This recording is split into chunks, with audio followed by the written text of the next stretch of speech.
ಸಂಭಾವಿತ ರಾಜಕಾರಣಿ ತರ ಒಂದು ಮುಖವಾಡ ಹಾಕೊಂಡು ಓಡಾಡ್ತಾರೆ. ಇವರ ಕಾರ್ಬಾರ್ನಲ್ಲಿ ಆಗಿರುವಂತ ಹಗರಣಗಳು ತುಂಬಾ ದೊಡ್ಡದು. ರಸ್ತೆ ಕಾಮಗಾರಿಗಳಿಗೆ ಬಳಸಬೇಕಾಗಿರುವಂತಹ ನಿಧಿಯನ್ನ ಬೇರೆ ಬೇರೆ ಕಡೆ ಅದನ್ನ ಡೈವರ್ಟ್ ಮಾಡಿ 300 ಕೋಟಿಯಷ್ಟು ಹಗರಣವನ್ನ ಮಾಡಿದ್ದಾರೆ. ತಮಗೆ ಬೇಕಾಗಿರೋ ಬೇನಾಮಿಗಳಿಗೆ ಇದನ್ನ ಕೊಡುವಂಥದ್ದು ನಡೆದಿದೆ ಅನ್ನೋದು ಆರೋಪ ಇದೆ. ಗುತ್ತಿಗೆದಾರರಿಗೆ ಕೆಲವ್ರ ಹತ್ರ ಪ್ಲಾಂಟ್ ಇರಲ್ಲ, ಈ ಯಾವುದೇ ಅರ್ಹತೆಗಳು ಇಲ್ಲದೆ ಇರೋರು ಸೊ ಅದರಲ್ಲಿ ಭಾಗವಹಿಸೋದಕ್ಕೆ ಏನು ಅನುಕೂಲ ಮಾಡ್ಕೊಡ್ಬೇಕು ಅದನ್ನ ಮಾಡ್ಕೊಟ್ಟಿದ್ದಾರೆ ಟೆಂಡರ್ಗಳಲ್ಲಿ. ಅವರ ಗುತ್ತಿಗೆ ಕೆಪಾಸಿಟಿ ಇಲ್ಲ ಅಂತ ಹೇಳಿದ್ರೆ ನೀವೊಂದು ಟಿಪ್ಪಣಿ ಬರೀಬೇಕಲ್ಲ. ಶಾಸಕರಾಗಿ ನಿಮ್ಗೆ ಅಷ್ಟು ಪರಿಜ್ಞಾನ ಇಲ್ವಾ? ಎಲ್ಲದಕ್ಕೂ ಬಂದ್ಬಿಡ್ತಾರೆ. L1 ಗುತ್ತಿಗೆದಾರರು ಯಾರು ಅರ್ಹತೆ ಇರುವಂಥ ಗುತ್ತಿಗೆದಾರನ್ನ ತಪ್ಪಿಸುವಂಥ ಕೆಲಸವನ್ನು ಮಾಡಿ ಬೇರೆಯವರಿಗೆ ಕೊಡಿಸುವಂಥ ಕೆಲಸವನ್ನು ಇದರಲ್ಲಿ ಮಾಡಿದ್ದಾರೆ. ದೂರವಾಣಿ ಕರೆ ಮಾಡಿರೋದಕ್ಕೆ ಇಲ್ಲಿ ದಾಖಲೆ ಇದೆ. ಬಿಜೆಪಿಯ ರಾಜಕಾರಣಿಗಳು ಏನಿದ್ದಾರೆ ಅವರು ಒಂದು ಗೋಮುಖ ವ್ಯಾಘ್ರ.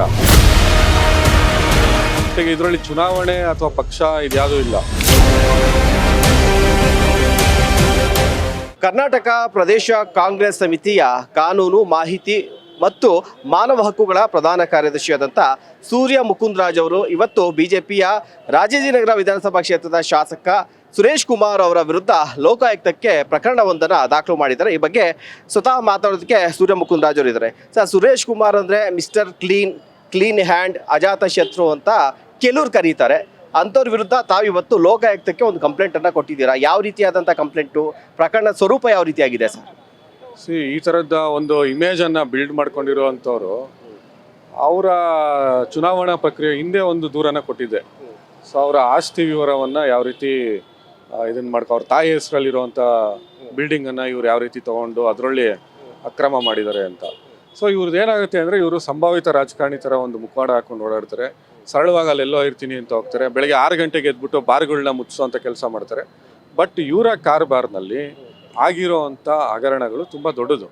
ಸೊ ಅವರು ತಮ್ಮ ಪ್ರಭಾವವನ್ನು ಬಳಸಿ ತಮ್ಮ ಬೇನಾಮಿಗಳಿಗೆ ಗುತ್ತಿಗೆ ಸಿಗಬೇಕು ಅಂತೇಳಿ ಸರ್ಕ್ಯುಲರ್ 2014 ಸರ್ಕ್ಯುಲರನ್ನು ಉಲ್ಲಂಘನೆ ಮಾಡಿ ಮತ್ತು ಮುಖ್ಯಮಂತ್ರಿಗಳ ಮೂಲಭೂತ ಸೌಕರ್ಯ ನಿಧಿ, ರಸ್ತೆ ಕಾಮಗಾರಿಗಳಿಗೆ ಬಳಸಬೇಕಾಗಿರುವಂಥ ನಿಧಿಯನ್ನು ಬೇರೆ ಬೇರೆ ಕಡೆ ಅದನ್ನು ಡೈವರ್ಟ್ ಮಾಡಿ ಸೊ ಅರ್ಹ ಗುತ್ತಿಗೆದಾರರಿಗೆ ಯಾರು L1 ಬಿಡ್ದಾರ ಇರ್ತಾರೆ, ಯಾರು EMD ಕಟ್ಟಿ ಅದರಲ್ಲಿ ನಿಜವಾಗ್ಲೂ ಪಾರ್ಟಿಸಿಪೇಟ್ ಮಾಡಿ ಪ್ಲಾಂಟ್ ಇಟ್ಕೊಂಡಿರೋವಂಥವ್ರು, ಮಿಷನರೀಸ್ಗಳನ್ನ ಇಟ್ಕೊಂಡಿರೋವಂಥವ್ರು, ಇವರಿಗೆ ಗುತ್ತಿಗೆ ಸಿಗದೇ ಇರೋ ರೀತಿ ಅವರು ಗುತ್ತಿಗೆನಲ್ಲಿ ಪ್ರಭಾವ ಬೀರಿ ಅಧಿಕಾರಿಗಳ ಮೇಲೆ ಒತ್ತಡ ತಂದು ಅದನ್ನು ನಿಬಂಧನೆಗಳನ್ನ ಬದಲಾಯಿಸುವಂಥ ಕೆಲಸ ಮಾಡಿ ಒಂದು 300 ಕೋಟಿಯಷ್ಟು ಹಗರಣವನ್ನು ಮಾಡಿದ್ದಾರೆ. ಇದರಲ್ಲಿ ನಿಬಂಧನೆಗಳಂದ್ರೆ ಇವ್ರ ಕಡೆಯ ಕಾಂಟ್ರಾಕ್ಟ್ ಯಾರಿದಾರಲ್ಲ ಅವ್ರ ಹತ್ರ ಏನೇನಿದೆ ಡಾಕ್ಯುಮೆಂಟ್ಸ್ ಆಗಿರೋ ಮತ್ತೊಂದು ಅದಕ್ಕೆ ಸಂಬಂಧಪಟ್ಟಂತೆ ನಿಯಮಗಳನ್ನ ಚೇಂಜ್ ಮಾಡ್ತಾರೆ.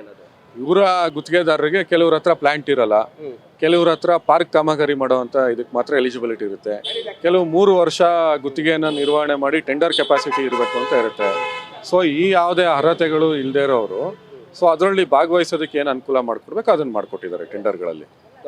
ಈಗ ಸಾಕ್ಷಿಗಳು ಏನೇನಿದೆ ಸರ್ ಮಾಡಿದ್ದಾರೆ ಅನ್ನೋದಕ್ಕೆ? ಈಗ ಕೆಲವು ಫೋನ್ ಕಾಲ್ ಮಾಡು ಕೂಡ ಹೇಳ್ತಾರೆ MLAಗಳು, ಅದು ನೀವು ಪ್ರೂವ್ ಮಾಡೋಕ್ಕಾಗಲ್ಲ, ಸಾಕ್ಷಿ ಏನಾದ್ರು ಬೇಕಾಗುತ್ತೆ. ಏನಿದೆ ಫೋನ್ ಕಾಲ್ ಮಾಡಿರೋದಕ್ಕೆ 2021 24/8/2021 ನೋಡಿ, ಸುರೇಶ್ ಕುಮಾರ್ ಅವರು ಮಾನ್ಯ ಮುಖ್ಯ ಆಯುಕ್ತರಿಗೆ ದೂರವಾಣಿ ಮೂಲಕ ಕರೆ ಮಾಡಿ ಗುತ್ತಿಗೆದಾರರಾದ ಡ್ಯಾಶ್ ರವರ ಟೆಂಡರ್ ಬಿಡ್ ಕೆಪಾಸಿಟಿಗೆ ಸಂಬಂಧಿಸಿದಂತೆ TVCCಯಿಂದ ಪರಿಶೀಲನೆ ಸಲ್ಲಿಸಿರುವ ವರದಿಯ ಒಂದು ಪ್ರತಿಯನ್ನು ಇದು ಮಾಡಿದ್ದಾರೆ ಅಂತ. ಸೊ ದೂರವಾಣಿ ಕರೆ ಮುಖಾಂತರ ಮಾಡಿಬಿಟ್ಟು ನೀವು ಹೆಂಗೆ ಪರಿಶೀಲನೆ ಮಾಡೋಕ್ಕಾಗುತ್ತೆ? ಸೊ ಇದು ಕಚೇರಿ ಟಿಪ್ಪಣಿ TVCC ಆಯುಕ್ತರು ಕೊಟ್ಟಿರುವಂಥದ್ದು. ನೀವು ಅವ್ರು ಯಾವುದೇ L1 ಕಾಂಟ್ರಾಕ್ಟ್ರು ಯಾರು ಇದ್ರಲ್ಲಿ ಭಾಗವಹಿಸಿದರೆ ಅವರ ಗುತ್ತಿಗೆ ಕೆಪಾಸಿಟಿ ಇಲ್ಲ ಅಂತ ಹೇಳಿದ್ರೆ ನೀವೊಂದು ಟಿಪ್ಪಣಿ ಬರೀಬೇಕಲ್ಲ. ಶಾಸಕರಾಗಿ ನಿಮ್ಗೆ ಅಷ್ಟು ಪರಿಜ್ಞಾನ ಇಲ್ವಾ? ಎಲ್ಲದಕ್ಕೂ ಬಂದ್ಬಿಡ್ತಾರೆ. ಬೇರೆ ಇವ್ರ ಪಕ್ಷದಲ್ಲಿ ಬೇರೆ ಪತ್ರ ಬರೆಯೋಕೆ ಗೊತ್ತಾಗುತ್ತೆ, ಟ್ವೀಟ್ ಮಾಡೋದು ಗೊತ್ತಾಗುತ್ತೆ.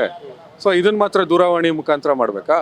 ಸೊ L1 ಗುತ್ತಿಗೆದಾರರು ಯಾರು ಅರ್ಹತೆ ಇರುವಂಥ ಗುತ್ತಿಗೆದಾರನ್ನ ತಪ್ಪಿಸುವಂಥ ಕೆಲಸವನ್ನು ಮಾಡಿ ಬೇರೆಯವರಿಗೆ ಕೊಡಿಸುವಂಥ ಕೆಲಸವನ್ನು ಇದರಲ್ಲಿ ಮಾಡಿದ್ದಾರೆ. ಸೊ ದೂರವಾಣಿ ಕರೆ ಮಾಡಿರೋದಕ್ಕೆ ಇಲ್ಲಿ ದಾಖಲೆ ಇದೆ.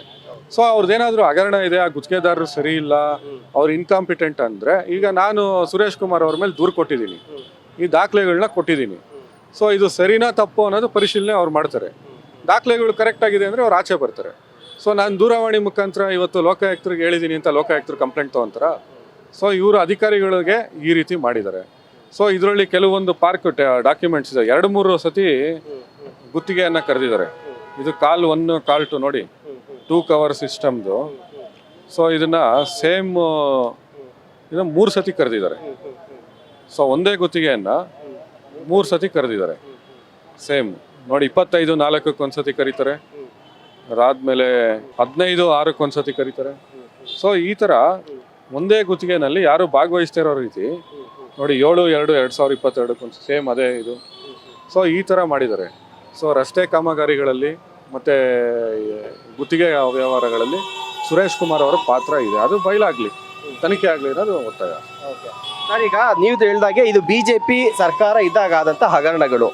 ಈಗ ನಿಮ್ಮ ಸರ್ಕಾರ ಬಂದು ಆಲ್ರೆಡಿ 3 ವರ್ಷ ಕಳೆದಿದೆ. ಈಗ GBA ಚುನಾವಣೆ ಹತ್ತಿರದಲ್ಲಿರುವಂಥ ಸಂದರ್ಭದಲ್ಲಿ GBA ಆ ಪಕ್ಷದಲ್ಲಿ ನಗರದ ಶಾಸಕರು ಆಗಿರುವಂಥ ಸುರೇಶ್ ಕುಮಾರ್ ಅವ್ರ ಮೇಲೆ ಆರೋಪ ಮಾಡ್ತಿದ್ರ ಅಂದ್ರೆ ಇದರ ಉದ್ದೇಶ ಏನು ಅನ್ನುವಂಥ ಒಂದು ಪ್ರಶ್ನೆ ಸಾಮಾನ್ಯವಾಗಿ ಇದ್ದೇ ಇರುತ್ತೆ. ಆ ಥರದ್ದು ಚುನಾವಣೆ ಆಗುತ್ತೋ ಇಲ್ವೋ ಅನ್ನೋದೇ ಇನ್ನೂ ಕನ್ಫರ್ಮ್ ಇಲ್ಲ. ಈಗ ಸುಪ್ರೀಂ ಕೋರ್ಟ್ ಮಾಡಿ ಅಂತ ಹೇಳಿದೆ, 8 ವರ್ಷದಿಂದ ಚುನಾವಣೆ ಇವತ್ತಾಗುತ್ತೆ ನಾಳೆ ಆಗುತ್ತೆ ಅಂತೆಲ್ಲ ಕಾಯ್ಕೊಂಡೇ ಇದ್ದಾರೆ.